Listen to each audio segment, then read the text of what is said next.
आणि या ठिकाणी आपण बघतोय की गांधींच्या स्मृतीस्थळी आता राहुल गांधी सध्या पोहोचलेले आहेत। बस अडवण्याचा प्रयत्न पोलिसांनी केलेला होता, राहुल गांधींना थांबवण्याचा प्रयत्न सुद्धा केलेला होता, मात्र या विरोधाला झुगारून राहुल गांधी अखेर स्मृतीस्थळावरती पोहोचलेले आहेत। विद्यार्थ्यांच्या मागण्यांसाठी सध्या राहुल गांधी आक्रमक झाल्याचं आपण या दृश्यांमधून बघतोय। विद्यार्थ्यांच्या समर्थनासाठी विरोधक सुद्धा आता एकवटल्याचं आपल्याला या ठिकाणी पाहायला मिळतंय। नवी दिल्लीमध्ये वातावरण आता पुन्हा एकदा तापत चाललेलं आहे। विद्यार्थ्यांना पाठिंबा देण्यासाठी आम्ही रस्त्यावरती आहोत अशी प्रतिक्रिया काही वेळापूर्वी माध्यमांशी बोलताना राहुल गांधींनी दिली। जंतर मंतर परिसरामध्ये इंटरनेटची सेवा सुद्धा आता बंद करण्यात आलेली आहे। नवी दिल्लीमध्ये वातावरण कमालीचं तापलेलं आहे। आपण ही दृश्य बघतोय। विरोधकांनी एका बसमधून प्रवास करत आता गांधींचं स्मृतीस्थळ या ठिकाणी आता गाठलेलं आहे। इंडिया आघाडीचे सर्वच्या सर्व खासदार गांधींच्या स्मृतीस्थळी तिथे आलेले आहेत। राहुल गांधींचा ताफा अडवण्याचा प्रयत्न सुद्धा पोलिसांनी केला। राहुल गांधींसह खासदार गांधी स्मृतीस्थळ परिसरामध्ये पोहोचलेले आहेत। इंडिया आघाडीच्या खासदारांची एक बस गांधी स्मृती भवनाच्या दिशेने निघालेली होती। पोलिसांनी हा ताफा सुद्धा अडवलेला होता। काही काळानंतर राहुल गांधींचा ताफा राजघाटाकडे रवाना सुद्धा झाला आणि त्यानंतर आम्हाला इंडिया गेटला जाण्यापासून रोखलं गेलं असं राहुल गांधींनी सांगितलं। परिसरामध्ये जमावबंदीचे आदेश सुद्धा लागू करण्यात आलेले आहेत। मोर्चाला सुद्धा परवानगी नाही आणि हाच विरोध झुगारून हीच परवानगी झुगारून अखेर राहुल गांधी राजघाटाच्या दिशेने रवाना झाले। विद्यार्थ्यांना पाठिंबा देण्यासाठी आता सध्या काँग्रेस आक्रमक झाल्याचं पाहायला मिळतंय। विद्यार्थ्यांच्या समर्थनार्थ विरोधक सध्या एकवटल्याचं चित्र आहे। आपण हे दृश्य बघतोय। सध्या नवी दिल्लीमध्ये वातावरण चांगलं स्थापायला सुरुवात झालेली आहे। विद्यार्थ्यांना पाठिंबा देण्यासाठी आम्ही रस्त्यावरती उतरलेलो आहोत। The education minister and he has to apologize.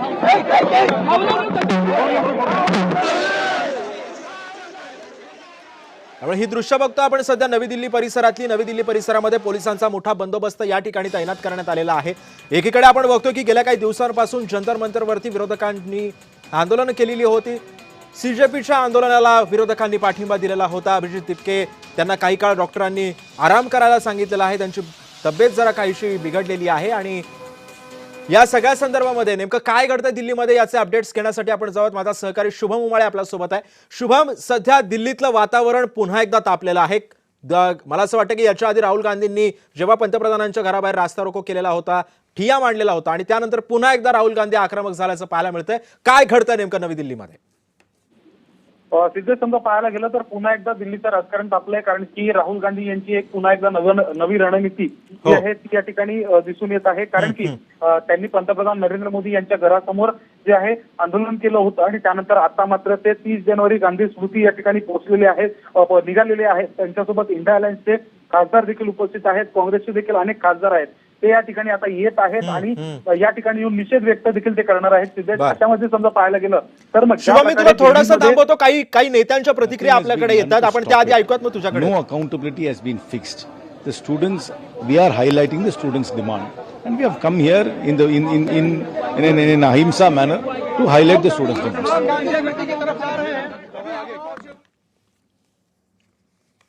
जब उन लोगों को अकाउंटेबिलिटी लेने का टाइम आता है तो दे हैव बिकम डम एंड देन दे मी पुन्हा एकदा जाणार आहे। शुभम, तुझ्याकडे येतोय मी। काय घडतंय दिल्लीमध्ये? तू बोलत होतास, तुझं बोलणं पूर्ण कर। सतत राहुल गांधी सर्व खासदारांसह आता गांधी स्मृतीस्थळी जे आहेत अवघ्या काही मिनिटात या ठिकाणी पोहोचत आहेत आणि अशामध्ये निषेध व्यक्त करण्यासाठी या सरकारचा ते या ठिकाणी त्यांनी त्यांच्या शासकीय निवासस्थानावर निघाले। पहिले इंडिया आघाडीची इंडिया अलायन्सच्या सर्व खासदारांना त्यांनी तर मग ती बैठक संपन्न करून त्यांनी एक नवीन रणनीती आखली आणि ते गांधी स्मृतीस्थळी जे आहे पोहोचत आहेत। अवघ्या काही मिनिटात ते या ठिकाणी पोहोचणार आहेत आणि निषेध व्यक्त करणार आहेत। या सर्व ज्या प्रकारे संपूर्ण देशात आपल्या आंदोलनं सुरू आहेत ठिकठिकाणी आणि दिल्ली देशाची राजधानी दिल्लीमध्ये देखील स्वतः महाराष्ट्राचे अभिजित तिपके या ठिकाणी पोहोचलेले आहेत, सरकारच्या विरोधात आंदोलन करत आहेत, धर्मेंद्र प्रधान यांच्या राजीनाम्याची मागणी करत आहेत। एका केंद्रीय मंत्र्याच्या राजीनाम्याच्या मागणीची दखल जी आहे ती संपूर्ण आता देश घेत आहे, पण मात्र सरकार घेत नाही।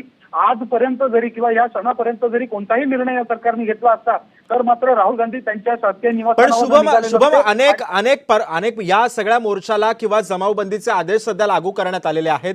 परवानग्या नसताना सुद्धा राहुल गांधी आक्रमक झाल्याचं आपल्याला या ठिकाणी पाहायला मिळतंय। कारवाई होण्याची शक्यता आहे का राहुल गांधींवरती? राहुल गांधी यांना परवाच जे आहे दिल्ली पोलिसांनी ताब्यात घेतलं होतं आणि त्यानंतर मात्र 3.5 तासानंतर त्यांना सोडण्यात देखील आलं होतं। राहुल गांधी हे आपल्या देशातील एक खासदार आहेत, विरोधी पक्षनेता आहेत।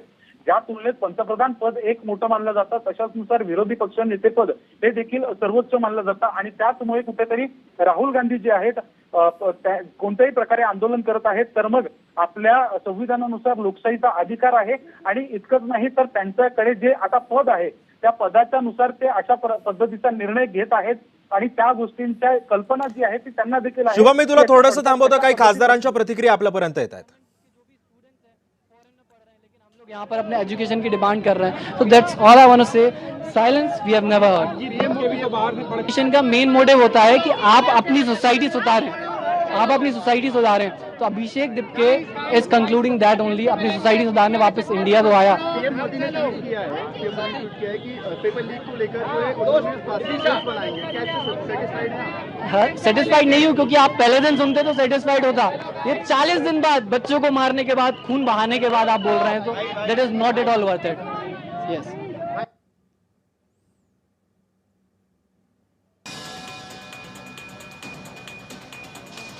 आपण ही दोन दृश्य बघतोय। सध्या राहुल गांधी राजघाटाच्या दिशेने रवाना झालेले आहेत। शुभम, मी तुझ्याकडे पुन्हा येतोय। सध्या पोलिसांचा बंदोबस्त या ठिकाणी तैनात करण्यात आलाय। राहुल गांधींसोबत नेमके कोणकोणते नेते सध्या तिथे उपस्थित आहेत? अर्थातच सिद्धेश बघायला गेलं तर काँग्रेसचे अनेक खासदार आणि इंडिया अलायन्सचे अनेक खासदार हे या ठिकाणी उपस्थित आहेत। स्वतः महाराष्ट्रातनं प्रणिती शिंदे या देखील बसमध्ये। शुभम, मी तुला थोडंसं थांबवतो। भाजपचे सहप्रवक्ते अजित चव्हाण आपल्या सोबत आहेत। अजितजी, आपण बघतोय सध्या गेल्या काही दिवसांपासून हे आंदोलन कमालीचं तापायला सुरुवात झालेली आहे। काँग्रेस हायजॅक करतंय का सीजेपीचं आंदोलन, काय वाटतंय?